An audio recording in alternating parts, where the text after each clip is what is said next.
तो आज हम लोग LCM HCF का तीसरे पार्ट में क्वेश्चन नंबर 9 से कुछ प्रश्नों को सॉल्व करना सीखेंगे। हमारे पास क्वेश्चन नंबर 9 में इस प्रकार से कहा गया है, वह न्यूनतम संख्या क्या होगी जिसे 8, 10, 12 से विभक्त करने पर प्रत्येक दशा में 7 शेष बचे। इस प्रकार के प्रश्न जब भी दिए जाएंगे तो उसका हल हम इस प्रकार से करेंगे। दी गई संख्याओं का एलसीएम निकालेंगे और जितना शेष बचने के लिए कहा जाए तो हम एलसीएम में उस शेष को जोड़ देंगे। जैसे यहाँ पे दिया गया है हमारे लिए 8, 10 और 12, तो 8 और 10, 12। क्वेश्चन ऐसे करें कि वह न्यूनतम संख्या क्या होगी जिसे 8, 9, 10, 12 से विभक्त करने पर, यानी कि 8, 9, 10, 12 से विभक्त कौन सी संख्या होगी। तो इन संख्याओं का जो एलसीएम प्राप्त होगा वह सबसे छोटी संख्या होगी जो 8, 10, 12 से पूर्ण विभक्त होगी।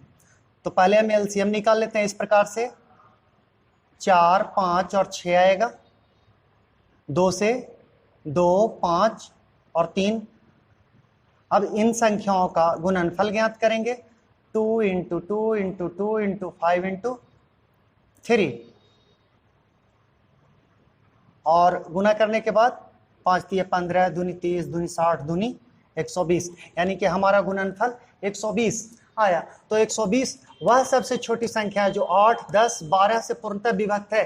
लेकिन प्रश्न में हमें क्या कहा गया है? प्रश्न में कहा गया है 7 शेष बचे। 120 जो है वो इन सब से विभक्त होने वाली है, परंतु 7 शेष बचने वाली कौन सी संख्या है? तो क्या करेंगे, हम इसमें 7 जोड़ देंगे, यानी कि हमारा अभीष्ट संख्या कौन सा हो जाएगा? 127। तो हमारा सही आंसर कौन सा हो जाएगा? 127। अब हम क्वेश्चन नंबर 10 की ओर बढ़ते हैं। क्वेश्चन नंबर 10 हमसे क्या कह रहा है, वह छोटी से छोटी संख्या कौन सी होगी? वह छोटी से छोटी संख्या कौन सी होगी जिसमें से 11 घटाने पर प्राप्त शेष फल 14, 15, 21, 32 तथा 60 से पूर्णतः विभक्त हो। क्वेश्चन उसी प्रकार से है, पहले तो छोटी से छोटी संख्या ज्ञात करना है। वह छोटी संख्या कब आनी चाहिए? 11 घटाने के बाद। और कितना से पूर्ण विभक्त हो? तो 14, 15, 21, 32 और 60 से। उसी प्रकार हम करेंगे 14, 15, 21, 32 और 60 का पहले हम एलसीएम निकालेंगे।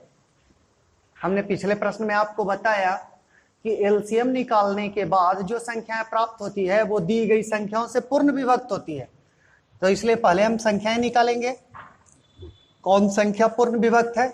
2 से लगाएंगे 7, 15, 21, यहाँ पे 16 और ये 30। इसी प्रकार से फिर 2 से तो 7, 15, 21, 8 और 15। अब 2 से डिविजिबल। नेक्स्ट नंबर लगाएंगे हम 3 से 7, 15, 3 से 5 और ये हो जाएगा 7, 8 और 5। नेक्स्ट बार 5 से तो 7, 5, 7, 5 यहाँ पे 1 हो जाएगा, 7, 8 और 1। और फिर नेक्स्ट बार में 7 से 1, 1, 1, 8 और 1। अब हमें इन संख्याओं का गुणनफल प्राप्त कर लेना है। 2 × 2 × 3 × 5 × 7 × 8। ठीक है। इस प्रकार हमें इस संख्याओं का गुणनफल कितना प्राप्त हो जाएगा? 3360। हमें ये संख्या प्राप्त हुई एलसीएम, यानी कि यह वह संख्या है जो 14, 15, 21, 32 और 60 से पूर्णतः विभक्त है। परंतु ये संख्याएं हमें कब आनी चाहिए? ये संख्याएं कब आनी चाहिए? 11 घटाने के बाद। तो हमारा अभिष्ट संख्या क्या हो जाएगा? अभिष्ट संख्या बराबर, यदि हम इसमें 11 जोड़ देंगे 33, 60 और प्लस 11, तो हमारा सही उत्तर हो जाएगा 33, 7, 1। ठीक है। क्वेश्चन कह रहा था, एक बार फिर से समझते हो क्वेश्चन को, कि वह छोटी से छोटी संख्या कौन सी होगी जिसे 11 घटाने पर, तो इस संख्या से 11 घटाने पर प्राप्त संख्या 15, 21, 32, 60, 15, 21, 32, 60 से पूर्णतः विभक्त हो। जो संख्याएं एलसीएम होती है वो संख्याएं दी गई संख्याओं से पूर्ण विभक्त होती है, परंतु जब भी कहे घटाने पर, तो क्या करेंगे कि घटाने पर प्राप्त संख्या दी गई संख्याओं से विभाज्य हो। जब घटाने पर कहा जाए तो हम उसमें संख्या को जोड़ लेते हैं। तो इस प्रकार से हमारा सही उत्तर क्या हो जाएगा? 33, 71। ठीक है, आगे की तरफ बढ़ते हैं, अगले क्वेश्चन की तरफ। क्वेश्चन नंबर नेक्स्ट कह रहा है 10,000 के समीपतम कौन सी संख्या है जो 3, 4, 5, 6, 7, 8 से पूर्णतः विभक्त है। 10,000 के समीपतम कौन सी संख्या है जो 3, 4, 5, 6, 7, 8 से पूर्णतः विभक्त है। यहाँ पे भी पहले हम 3, 4, 5, 6, 7 और 8 का एलसीएम निकालेंगे। तो इस प्रकार से सबसे पहले हम 2 से 3, 2, 5, 3, 7, 4 और 2 से 3, 1, 5, 3, 7, 2। अब हम 3 से लगाएंगे 1, 1, 5, 1, 7 और 2। अब हम देख रहे हैं कि किसी भी संख्या से इसका एलसीएम नहीं होगा, तो इस प्रकार से 2 × 2 × 3 × 5 × 7 × 2। तो इस प्रकार संख्याओं का एलसीएम हमें प्राप्त हुआ 840, 840। जो 840 है वह सबसे छोटी संख्या है जो इन सभी संख्याओं से, यानी कि 3, 4, 5, 6 और 7 से पूर्णतः विभक्त है। परंतु हमें पूछा जा रहा है कि 10,000 की समीपतम संख्या कौन सी होगी। अब 10,000 के निकट संख्या को प्राप्त करने के लिए, निकटवर्ती संख्या को प्राप्त करने के लिए क्या करेंगे, तो हम प्राप्त एलसीएम से 10,000 को विभक्त करेंगे। ठीक है, इस प्रकार से एक बार में डिवाइड होगा तो 0, 6, 1, फिर ऊपर से 0 एक ही बार, 8, 4, 0 घटाइएगा तो 0, 6 और 7, 760। अब यहाँ पे समझने वाली बात है, यदि हम इस संख्या को, यानी कि 10,000 से हम पीछे की तरफ जाते हैं, निकटतम संख्या, निकटतम संख्या का मतलब ये समझिए, निकटतम संख्या क्या है। इस प्रकार से यदि हम 2-3 बिंदुएं ले लें,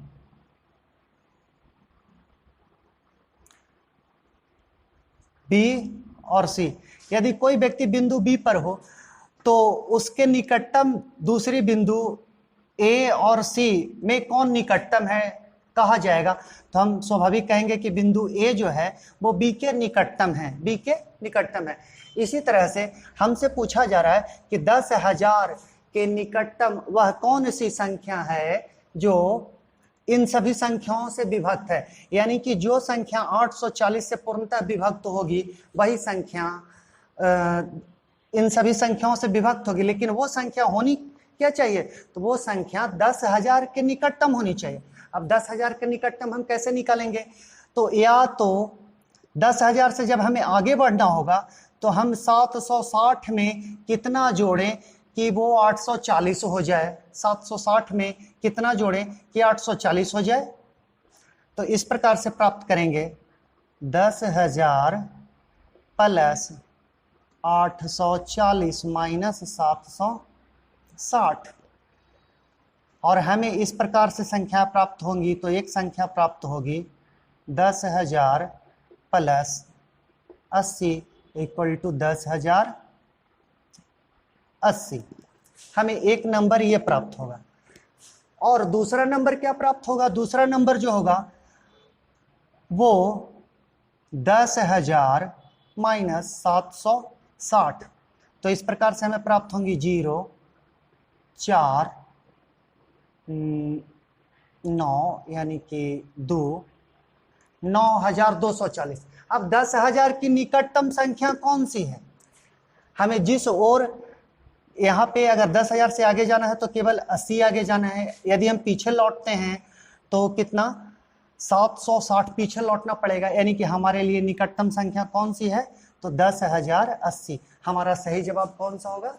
तो 10,080। क्लियर है? अगले क्वेश्चन की तरफ बढ़ेंगे। अब हमारे पास है क्वेश्चन नंबर 12। क्वेश्चन नंबर 12 क्या कर रहा है? वह छोटी से छोटी संख्या कौन सी होगी जिसे 15, 25, 35, 45 से भाग देने पर क्रम से 7, 17, 27 और 37 शेष बचे। हमें क्या करना है? 15, 25, 35, 45 से भाग देने पर क्रमशः 7, 17, 27 और 37 शेष बचे। मतलब जब हम 15 से भाग करें तो हमारा शेष 7 बचना चाहिए। जब हम 25 से भाग करें तो हमारा शेष 17 होना चाहिए। जब हम 35 से भाग करें तो हमारा शेष 27 होना चाहिए। और जब 45 से भाग करें तो हमारा शेष 37 होना चाहिए। तो इस प्रकार के प्रश्नों को कैसे हल करेंगे? इन प्रकार के प्रश्नों को हल करने के लिए सबसे पहले हम दी गई संख्याओं और शेष के बीच का अंतर निकाल लेंगे। ठीक है, तो हमारे पास संख्याएं हैं 15, 25, 35 और 45। इस प्रकार की हमारे पास संख्याएं हैं। शेष कितना कितना है? 7, 17, 27 और 37। 7, 17, 27 और 37। प्रत्येक के बीच का अंतर बिल्कुल समान होगा, 8, 8, 8 और 8। प्रत्येक के बीच का अंतर कितना होगा? 8। अब क्या करेंगे? अब फिर क्वेश्चन को ध्यान से पढ़िए। वह छोटी से छोटी संख्या कौन सी होगी जिसे 15, 25, 35, 45 से भाग करने पर, मतलब भाग किन संख्याओं से करना है? 15, 25, 35 और 45 से। तो हम पहले 15, 25, 45 का एलसीएम निकालेंगे। इस प्रकार हम यहाँ पे सबसे पहले 3 से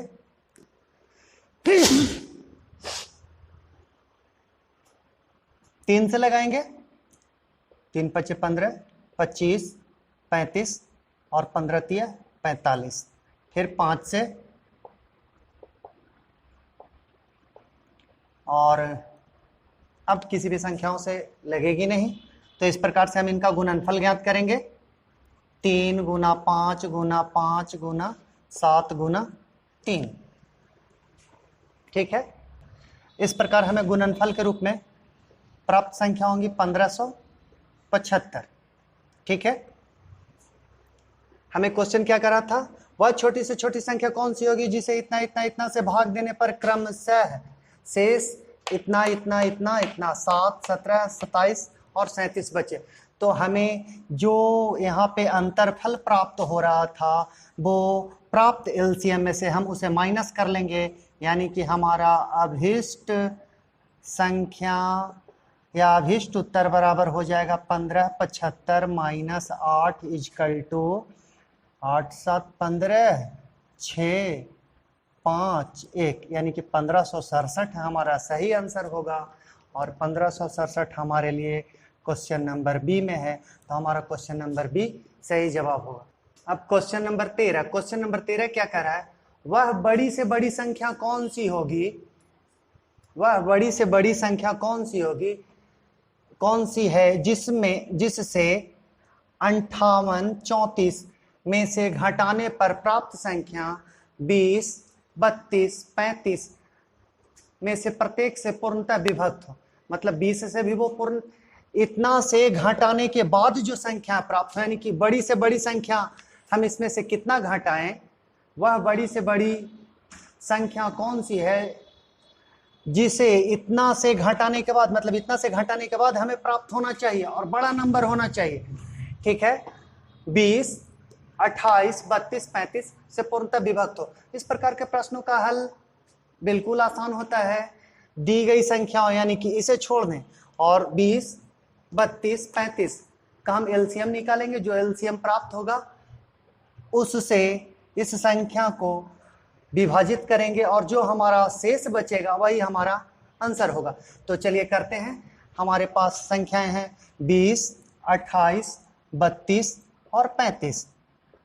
इनका एलसीएम निकालेंगे। 2 से 10, 14, 16, 35, फिर 2 से 5, 7, 8, 35, 5 से 1, 7, 8, 7 और फिर 7 से 1, 1, 8 और 1। तो इस प्रकार हमारा एलसीएम क्या हो जाएगा? 2 गुना 2 गुना 5 गुना 7 गुना 8, 8 सत्ते 56 और 56 दूना 112 पर 1 0। इस प्रकार से हमारा एलसीएम होगा 1120। अब 1120 से हम इस संख्या को विभाजित करेंगे। इस संख्या को विभाजित करेंगे कहने का मतलब 5834। 5834 इसे हम 1120 से विभाजित करेंगे।